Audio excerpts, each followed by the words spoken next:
Só pode falar realmente bem da igreja quem tem a liberdade de criticar a igreja. Eu sou Ezequiel Gomes, você está no canal Vem Senhor Jesus e hoje eu proponho uma reflexão particular, bastante íntima, que quero dividir com vocês que têm vontade e desejo aí de me ouvir. Para falar de um tema que me é muito caro e importante, que tem que ver assim com a noção do pensamento crítico, mas especialmente um pensamento crítico direcionado a uma instituição que a gente confia, ou que a gente ama, ou que a gente quer bem, tá? Criticar uma instituição a qual a gente não quer bem é a coisa mais fácil do mundo, né? E não gera muito problema e tudo mais. Mas você criticar algo que é importante para você, que você deseja o bem, do qual você participa e tudo mais, é uma questão um pouco mais complexa, né? E eu queria comentar um pouco isso com vocês, à luz das minhas percepções a respeito do Adventismo do sétimo dia. Eu acho muito engraçado, às vezes acontecem uns fenômenos tipo assim, eu lanço um vídeo, sei lá, um debate defendendo a fé adventista na segunda-feira. Aí na terça-feira eu lanço um vídeo criticando um aspecto qualquer aí de heresia, de má administração, de pecado, de problemas dentro da igreja. E algumas pessoas, elas se sentem frustradas dos dois lados. Quem gosta da minha via ou da minha veia crítica à igreja se incomoda assim com a minha presença nos debates defendendo a igreja, supostamente, né? E quem gosta das minhas defesas à igreja, às vezes se incomoda dessa coisa da gente estar criticando, né? E etc. Eu queria comentar um pouco sobre isso, mas não tanto assim tentando acalmar os ânimos de quem não gosta de uma ou outra postura da minha parte, mas tentando refletir nesse fenômeno de uma forma bastante pessoal e particular, de uma forma um pouco mais profunda, tá? Eu tenho o costume de pensar muito. Isso é uma qualidade, ao mesmo tempo é um defeito, uma característica minha, que vem assim da minha tradição, na minha própria vida, de pensar bastante, né? Que tem características, tem que ver com características pessoais, mentais, psicológicas, espirituais, e que me acompanham desde sempre, né? Eu sempre fui uma pessoa mais ou menos assim, do jeito que eu sou, né? Como vocês veem. Então eu sempre fui uma pessoa com um relativo pensamento crítico aguçado nos aspectos gerais da vida, mesmo no contexto familiar, da escola, das relações sociais de uma forma mais ampla e tudo mais. E é natural que eu, sendo quem eu sou, traga estas características para minha relação com a minha igreja, né? Vamos dizer assim, a igreja a qual eu pertenço. Isso é muito interessante. Todavia, como um pano de fundo assim que eu creio ser importante para tratar desse tema,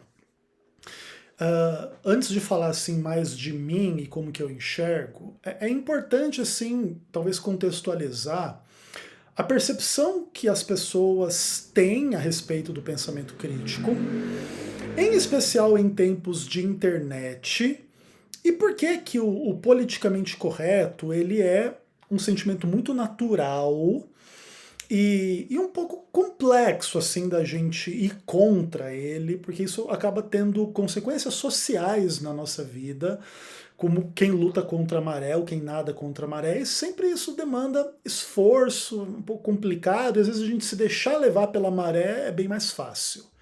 E naturalmente as pessoas escolhem o caminho mais fácil para elas do que o caminho mais difícil. Então eu queria pensar um pouco sobre esse fenômeno e depois falo de mim, tá bom? O que acontece? A gente às vezes perde um pouco a noção, em especial com a internet, sobre o quão complexa é a relação do ser humano com a crítica. Nós, seres humanos, somos seres muito paradoxais, né? Nós temos um valor infinito como imagem de Deus, como seres por quem Cristo morreu, pelas nossas qualidades, pelas coisas assim boas do ser humano, e todo mundo tem coisas boas. E ao mesmo tempo a gente tem um outro lado que tem que ver assim com o nosso pecado, com a queda, com a marca pesada que isso tudo criou em nós e existe em nós, que tem que ver assim com a nossa profunda miséria, a nossa profunda burrice, maldade e tudo mais. Então todos nós carregamos esse paradoxo na nossa existência do que é bom e do que é mal. E é uma coisa um pouco complexa assim quando se aponta o que é mal em nós. Vamos pensar que você, por exemplo, em 5 minutos de leitura sobre a vida do Ezequiel, você dissesse assim, que o Ezequiel é burro, que o Ezequiel é feio, que o Ezequiel é chato, que o Ezequiel acha que ele é inteligente, mas ele é um idiota, e que ele acha que ele é uma pessoa de Jesus, mas ele serve ao diabo, e ele é muito feio, ele é muito burro, sei lá o que, essas coisas todas. Em 5 minutos aí você fale esse tipo de coisa para o Ezequiel. Independentemente da discussão se essas críticas em relação a mim são verdades ou não, é um pouco complicado a gente receber esse tipo de crítica. Por quê? Porque mesmo que essas coisas fossem ou sejam verdades, elas às vezes estão fora do nosso controle, né? Ah, Ezequiel, você é muito feio. Pô, cara, queria eu ser bonito, né? Mas ia ser mais fácil eu ir pro inferno, né? Eu imagino, por exemplo, que as pessoas que são bonitas, elas têm um monte de tentações, oportunidades, etc., que tem um pouco a ver com coisas positivas na vida, mas também tem que ver com umas coisas assim bem negativas, né? Então, se eu fosse mais bonito do que eu sou, eu poderia estar no caminho do inferno, talvez mais do que estou, se é que estou. Mas assim, tipo, você pode apontar um defeito meu, que é muito feio, e tudo bem, eu posso até concordar. Mas assim, a crítica é um pouco complicada, porque não é uma coisa que eu sou porque eu quero, eu sou porque eu sou, vou fazer o quê? Ou você é pobre, você é feio, você é burro, você é idiota, você é herege, você não sei o quê. Claro, algumas dessas coisas, elas são um pouco menos culposas e outras um pouco mais, né? Tipo, algumas dessas características que às vezes são defeitos nossos, são coisas que a gente simplesmente herda da própria natureza da existência, como ela funciona, e outras são características que a gente cultiva e acaba sendo porque quer, e aí é uma coisa um pouco diferente, né? Por exemplo, você pode dizer que eu sou chato, mas aí o ser chato não é só uma coisa assim, tipo, você nasceu feio. Não, você podendo ser um cara mais gente boa, é um cara idiota e chato e sei lá o quê. Aí já é um outro tipo de crítica. Sendo verdade que eu sou chato, também pode ser que, por exemplo, assim, eu seja uma pessoa muito sem noção e sou chata, mas querendo ser legal. E é sempre complicado assim quando se aponta o defeito da pessoa. Todavia, o que acontece? As pessoas reagem de forma diferente sobre a revelação dos seus próprios problemas. Tá? Por exemplo, se você disser para o Ezequiel que o Ezequiel é burro, que o Ezequiel é chato, que ele é um herege, que ele é um idiota, que ele é um ridículo, que ele é não sei o quê, cara, eu vou dar risada, cara. Porque essa é a minha natureza, essa é a minha personalidade, essa é a minha história. Eu estou muito acostumado com esse universo de questões assim desde a 5ª série do primário, né? Então, nada me abala assim nesse tipo de coisa. Todavia, existem pessoas que quando você aponta um defeito e um problema dela, cara, ela quer morrer ou ela quer te matar. É uma coisa muito complicada isso, sabe? Existem pessoas que não lidam bem com essas coisas. Ou por causa de traumas, ou por causa de uma percepção pessoal, ou meio que tem uma autoestima muito grande, uma autoestima muito baixa. E aí você vai lá e aponta que a pessoa é feia, que ela é burra, você toma um tiro, cara. Você toma 15 facadas, o cara estupra sua mulher, só porque você disse que ele é burro, tá ligado? Então, tipo assim, ó, o que acontece? Especialmente no ambiente da internet, onde a nossa relação está mediada por tela de computador e celular, a gente não está presente pessoalmente, a gente se permite criticar coisas que às vezes no pessoal a gente não faria. E não é só assim por medo no pessoal tomar um soco ou dar um soco em alguém, sei lá, não é isso. É porque o pessoal ele é um pouco diferente assim dessa relação mediada pelas telas e tudo mais. Então, o que acontece? A internet ela é um espaço mais propenso para a gente soltar as nossas críticas, mas ao mesmo tempo ela também gera reações muito negativas da parte de quem reage muito negativamente às críticas. E tem vergonha da exposição e se sente assim muito, muito mal. Assim. Tem pessoas que lidam de uma forma com exposição, tem pessoas que lidam de uma outra forma com exposição.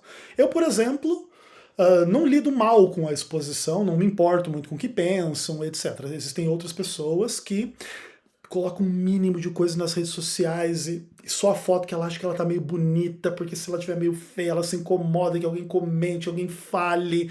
É uma coisa muito louca, assim, da relação das pessoas, né? E todos nós editamos a nossa vida online. A gente não tá se filmando e gravando 24 horas por dia, 7 dias por semana, né? Então, tipo, cada um reage de uma forma um pouco diferente em relação a essas coisas. Isso é engraçado, interessante. E às vezes, quando você é uma pessoa crítica das demais pessoas, das igrejas, das coisas em geral, você começa a lidar com umas questões assim muito complexas que podem te dar muito problema na vida. Você pode criticar uma pessoa, tomar um tiro, ser perseguido, a pessoa mover mundos e fundos para prejudicar você no seu trabalho, a pessoa querer matar seu filho, sua esposa, seu marido, sei lá o quê, sei lá, milhões de coisas assim, desde as mais bestinhas até as coisas mais graves possíveis. Então, um pouco dentro desse clima, a maioria das pessoas não quer, em nome de opiniões normais, de críticas normais que todos têm em relação a tudo e todos, ter um problema grave na sua vida. Então, em geral, existe uma certa convicção cultural de que a gente deveria evitar um pouco essas coisas para evitar os problemas que vêm com essas coisas. Né? Então, assim, eu não vou criticar nada nem ninguém, eu vou criticar o mínimo do mínimo do mínimo do mínimo, seja na religião, na política, na economia, no mundo dos artistas, ou das pessoas aí, da sua família, do seu círculo de amizades, e marido, esposa, etc, etc. Porque eu não quero ter os problemas de pessoa maluca aí, ou etc, falando mal de mim, pensando mal de mim, tentando puxar meu tapete, gerando todo um tipo de problema simplesmente porque eu disse que eu sou corintiano e não palmeirense, que eu sou adventista e não católico, que calvinista é burro, ou que adventista é herege, ou que é uma seita, ou que não sei o que lá. Tipo, às vezes você pode perder emprego, você pode ter um monte de tipo de problema na sua vida se você é uma pessoa que tem convicções críticas e coloca elas com liberdade. Esse é um outro ponto interessante também. As pessoas em geral, não vou dizer que em geral a maioria, não sei dizer, mas existem muitas pessoas que se incomodam com quem tem liberdade de explorar essas coisas, entendeu? Que as pessoas às vezes têm vergonha, são retraídas, ficam calculando o que vão pensar e o que não vão pensar, e depois vê um doido igual o Ezequiel aí falando o que quiser, como quiser, e acham assim que tipo, cara, isso é uma ofensa para elas, entendeu? E aí elas têm a tendência de fazer as interpretações assim, mais tipo, nossa, esse Ezequiel, ele se acha, ou ele tem muito baixa autoestima, ou ele é um louco. Muitas pessoas vêm com esse papo, né? Não só em relação a mim, mas em geral, né? Se você pensa diferente da maioria, você é louco, você tem problemas mentais, você é uma pessoa esquisita, e errada e ruim, porque o padrão é aquele padrãozinho mais ou menos sem sal, vamos dizer assim, onde não se critica nada, mas ao mesmo tempo, se você não critica, qual é a profundidade e honestidade do seu elogio? E aí eu vou começar a aplicar isso na minha relação com o Adventismo do sétimo dia, até que já está 15 minutos, aí já é coisa pra caramba pra introdução, né? Então, gente, o que acontece? Eu vejo com reservas as pessoas que falam bem da igreja e não têm liberdade de criticar a igreja. Eu vejo com bastante reserva. Por quê? Porque a igreja, e eu estou falando no caso da minha igreja específica, mas você, se não é adventista, pode aplicar para a sua e é a mesma coisa.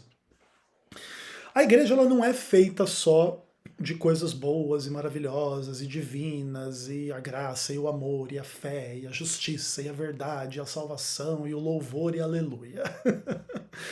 A igreja ela convive com o pecado, a injustiça, a maldade, a burrice, o fanatismo, sei lá, e milhões aí de problemas que a gente pode falar dos relacionamentos entre as pessoas, das relações de poder, de grana, de sexo, de mentira, de manipulação, de lavagem cerebral, de, sei lá, de milhões de problemas assim que existem nos contextos das igrejas de uma forma bastante geral. E o Adventismo não é exceção de forma nenhuma em relação a essas coisas. Então, quem só fala bem e não tem a liberdade de falar mal, você precisa entender esse fenômeno. Por detrás desse tipo de postura, existe o que a gente chama assim de conveniência. Uma religião de conveniência. Não é muito conveniente a gente expor os nossos próprios defeitos, né? Por várias razões, assim, por essas vergonhas, essas idiotices assim que às vezes a gente tem nos nossos sentimentos, nas nossas relações. Então, quanto menos a gente fala dos nossos próprios defeitos e menos a gente dá espaço para os outros falar dos defeitos deles, e quanto menos a gente pode falar dos defeitos dos outros, e quanto menos os outros podem falar dos nossos defeitos, os defeitos vão ficando mais escondidos debaixo da superfície, e a gente vai vivendo aquela áurea, ou aquela capa de bondade, amizade, amor, justiça e tudo que é bom e blá blá blá. Só que, tipo assim, ó, eu não tô dizendo que ninguém é bom, ninguém tem bondade, ninguém tem coisas boas, é tudo hipocrisia e etc. Não. Mas também é verdade que mesmo quem tem as coisas boas tem as coisas ruins.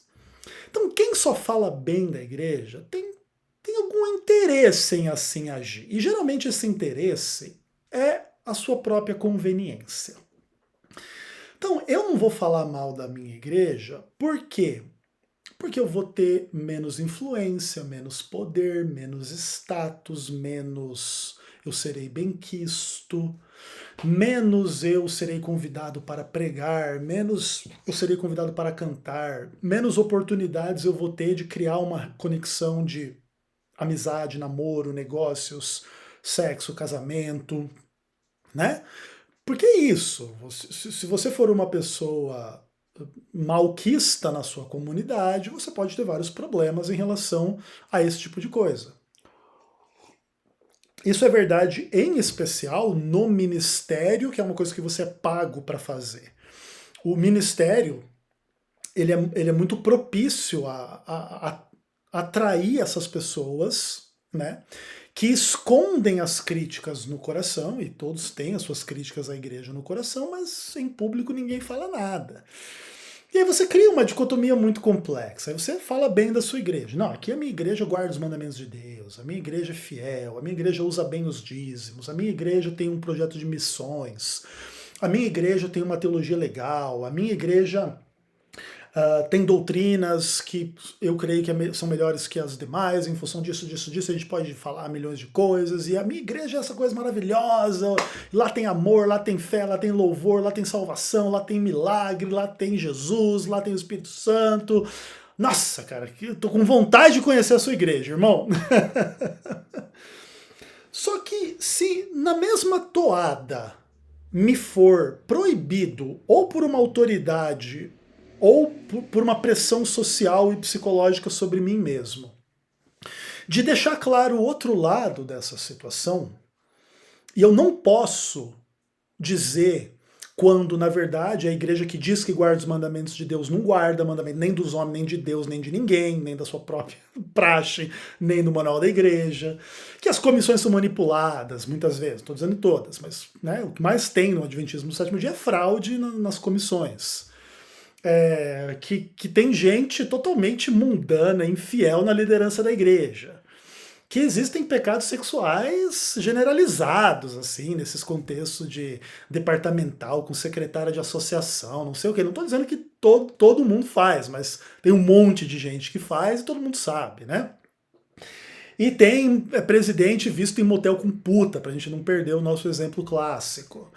E tem mentira, e tem engano, e tem gente que usa as doutrinas da igreja só para arrancar dízimo do povo e ganhar dízimo e que se exploda, você não acredita nem em Deus. Né? Tem esses assuntos também, né? Tem de tudo nesse negócio. E se você não tem a liberdade de explorar essas coisas, eu questiono a sinceridade dos seus elogios e das suas posições. Claro, isso não quer dizer que todo mundo tem que ser maluco igual o Ezequiel, que paga o preço social por dizer o que tem que ser dito, pelo menos na minha perspectiva. Né? Não, vocês não têm que ser como eu. Mas eu não conseguiria ser diferente do que eu sou. Porque se eu só pudesse falar dos aspectos positivos desse negócio, eu seria uma pessoa assim muito hipócrita. E eu não consigo ser. Não é que eu não tenho o defeito da hipocrisia ou pecados. Não é esse o problema, assim, mas eu não consigo não ser uma pessoa transparente dentro da minha esfera do que eu acho que é importante na minha consciência. Quer dizer que eu falo tudo para todo mundo? Não.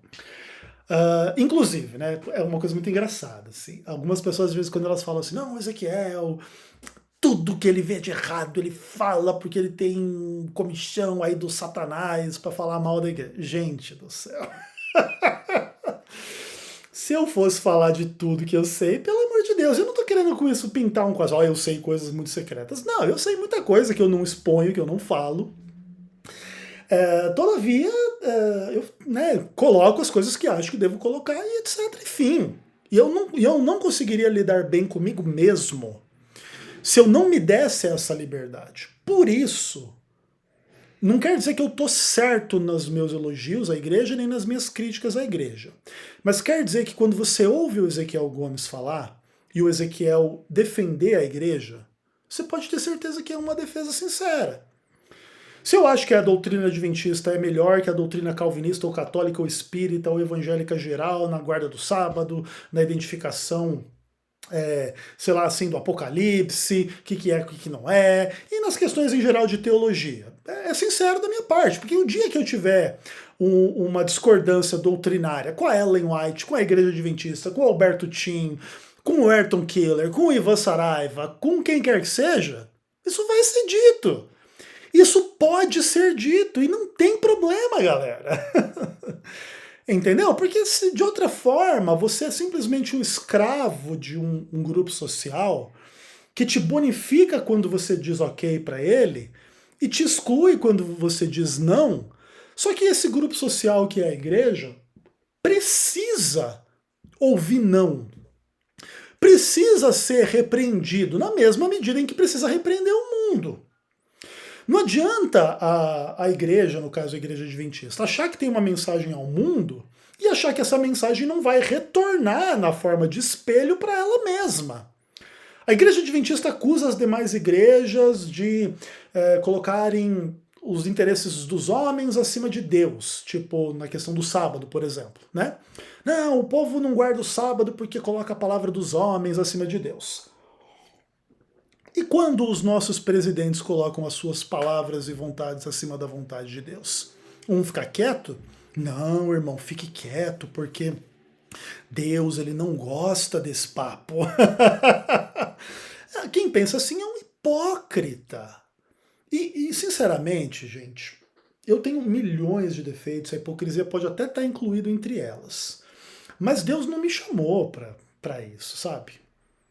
E assim, nesse ponto, o que eu estou querendo dizer para vocês, não é assim, confiem no Ezequiel, porque o Ezequiel é o suprassumo do cristianismo, e todas as suas críticas são justas, e todos os seus elogios são sinceros, e ele é Jesus na Terra. Não é isso.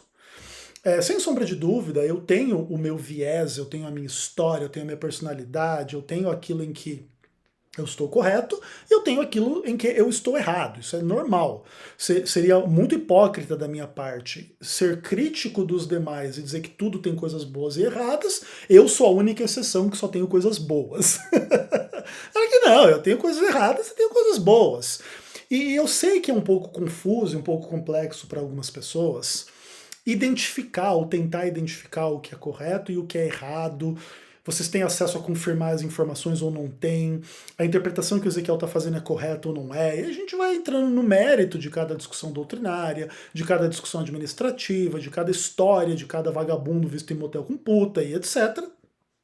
E isso, de fato, não é uma coisa assim muito simples de resolver. Algumas dessas coisas a gente consegue resolver, outras só Deus lá na eternidade que vai dizer, ó, foi assim, é assado, a verdade é que Miguel é Jesus ou não é, ou que não sei o que, e blá blá blá. Entendeu? A gente pode ter as nossas convicções, deve fundamentar as nossas convicções da melhor forma como a gente seja capaz. Mas também a elucidação cabal de todas as realidades e verdades aguarda a manifestação do juízo final e tudo mais. Então também é importante manter uma certa humildade em relação a essas coisas. Então, galera, eu só queria dizer com isso, não é assim que eu quero me colocar na posição de criticar a igreja e ponto final. É que é imprescindível todos nós podermos criticar a igreja e ponto final. E qualquer espírito contrário a esse é o espírito do engano, porque, veja bem, quando vocês apontam os defeitos de Ezequiel, Ezequiel é feio, Ezequiel é burro, Ezequiel é herege, Ezequiel é maldoso, Ezequiel é irônico, como se ironia fosse defeito, né? Eu já discordo. Ironia é uma coisa muito importante, inclusive na Bíblia está cheio de ironia. Seja como for, vamos trabalhar um lado negativo da ironia, da agressividade, da maldade, etc. Se vocês não apontam essas coisas para mim, talvez eu não me enxergue. E talvez eu precise enxergar que eu estou indo um pouco além do que deveria na ironia, na maldade, na malícia, na crítica e tudo mais. Então vocês têm que poder me criticar para eu entender que não posso criticar tanto e a gente vai edificando uns aos outros. Só que se você não puder colocar o meu defeito para mim, eu não consigo ter esse feedback e crescer. Agora veja uma coisa importante, se você pode me criticar, eu posso criticar você e a igreja e qualquer um. Para que você, a igreja e qualquer um também se enxerguem e também tentem melhorar. Isso não quer dizer que nós vamos, porque alguém falou algum defeito, seja real ou imaginário nosso, a gente vai ser o contrário daquilo que a pessoa falou. Você pode me criticar de ser irônico quanto eu quiser, eu vou ironizar a sua crítica.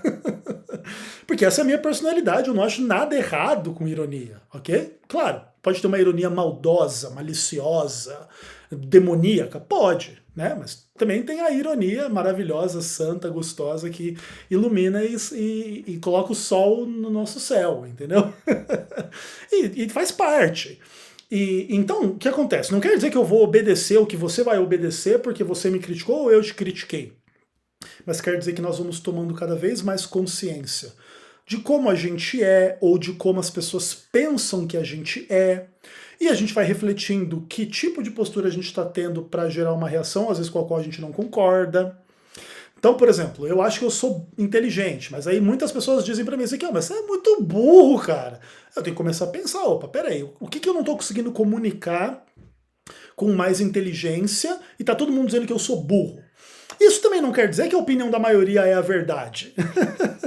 A maioria das pessoas no Brasil vai votar em 2022, por exemplo, ou no Lula ou no Bolsonaro. Elas não têm razão de fazer isso. É um misto de um monte de coisa, assim, de burrice, de ignorância, de vários problemas psicológicos, espirituais, mentais e etc. E é a maioria, e é um desastre e tá errado. A maioria guarda domingo, a maioria acha que imortalidade da alma, a maioria pensa um monte de idiotice e bobagem, entendeu? E não é porque a maioria diz que mas ao mesmo tempo é importante a gente prestar atenção ao que a maioria diz e tentar entender o porquê que a maioria pensa dessa forma. E em geral a resposta é: a maioria pensa como pensa porque é conveniente. Porque a maioria das pessoas faz o que é conveniente, não o que é necessário. E isso também dentro da igreja. E é isso que eu acho que está errado. Ou pelo menos esse é um dos pontos em que a igreja e muitas pessoas estão erradas. é em buscar o caminho da conveniência, que eu comparo ao caminho largo, ao caminho fácil, ao caminho do homem natural, do homem carnal, que quer evitar o confronto da pregação, o confronto da mudança, o confronto do arrependimento, o confronto do pecado. Porque é muito difícil você entrar nesse caminho. Jesus entrou nesse caminho e em 3 anos e meio ele estava morto. Ele viveu 30 anos calado, de boa. Abriu a boca para falar nesse assunto, em 3 anos e meio está crucificado, acabou. E ninguém quer passar por isso, porque a gente não quer ter a experiência que Cristo teve, porque falta Cristo dentro da igreja, e por isso ela pode ser criticada.